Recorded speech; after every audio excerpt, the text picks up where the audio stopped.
Hello everyone, here's activity 2 of Maths Bridge course class 5. So estimating numbers, अंदाज़ा लगाना है अपने numbers का. Competency goal is CG 3.1, duration is 30 minutes and nature of activity is group activity.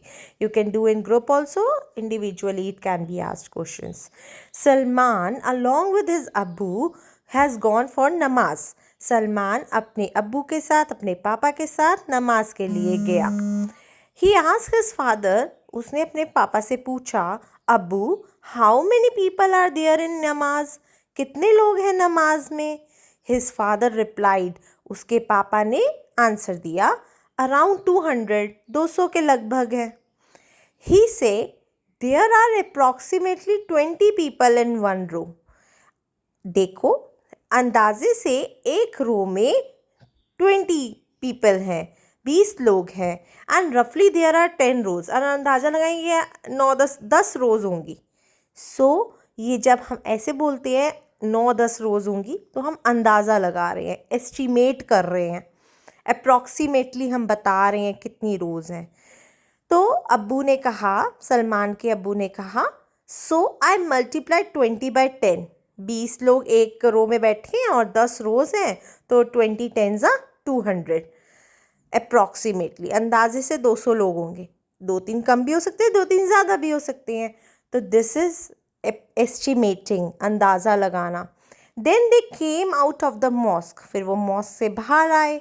They see a garden with a pattern of saplings, उन्होंने देखा एक बागीचा with a pattern. Pattern किसका बना था? छोटे छोटे पौधों का, सैपलिंग्स का एक पैटर्न बना हुआ था. कैसा था पैटर्न? रोज में लाइन में पड़े हुए थे सैपलिंग्स.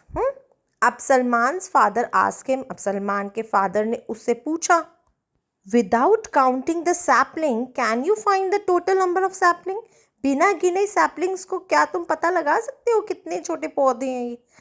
He says yes. अब वो कॉन्फिडेंट था, उसे समझ आ गया था. उसने कहा हाँ मैं कर सकता हूँ. There are 20 saplings, 20 saplings. अब उसने कैसे किया? उसने देखा रोज़ कितनी है, 5 रोज़ बनी हुई है और ईच रो में 4 है ना. 5 4 20. उसने जल्दी से कैलकुलेट कर दिया. Can you guess in the following situation, और कैसी कैसी सिचुएशंस आ सकती हैं? Guess the number of children standing for morning assembly in your school. School में मॉर्निंग असेंबली होती है, लाइंस बनती हैं, हर लाइन में बच्चे होते हैं, तो आप वहाँ से भी अंदाज़ा लगा सकते हो कितने बच्चे हैं प्रेजेंट असेंबली में. बट कैसे एग्जैक्टली नहीं बता सकते, अप्रॉक्सीमेटली बता सकते हो. Guess and write the weight of any of your friends. Guess करो, अंदाज़ा लगाओ और अपने फ्रेंड का एक वेट लिखो, और फिर उससे एक्चुअली उसका वेट कितना है फिर वो पूछो, और फिर देखो आपका कितना जो गेस था वो कितना करेक्ट था, कितना आपके एक्चुअल वेट के पास आया. एक्चुअल वेट इज़ असली में उसका वेट कितना है, वेट मशीन पे चेक करो, नहीं तो आपका मेडिकल टेस्ट होता है उसमें भी आपको वेट बताया जाता है.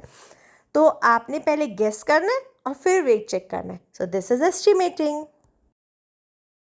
Guess and write the distance of your school from your home in metres.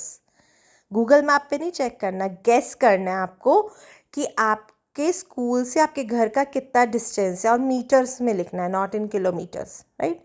Now find out the actual distance.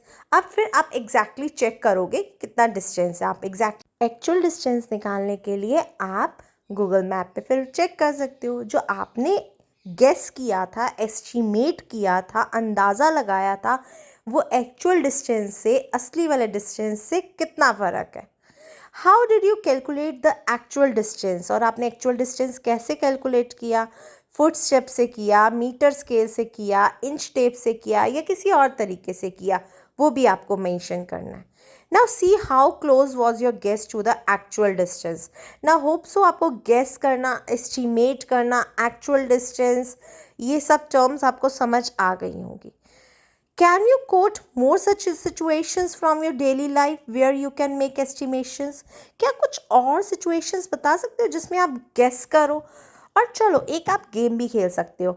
आपने handful of rajma, kidney beans लेने हैं, और आपने गेस करना है कि आपने जब मुट्ठी भरी, आपने हैंडफुल ऑफ राजमा लिए, किडनी बीन्स लिए, तो वो कितने हैं। जब आपने गेस किया तो आपने फिर उसे काउंट करना है और अपने फ्रेंड से भी गेस कराना है और काउंट करना है। फिर एक्चुअली किसका पास है, that will be the winner. Thank you. Hope so आपको एस्टिमेशन, गेस करना, अंदाज़ा लगाना, अप्रॉक्सीमेटली बताना क्लियर होगा और आप ऐसा ट्राई करते रहना। Thank you.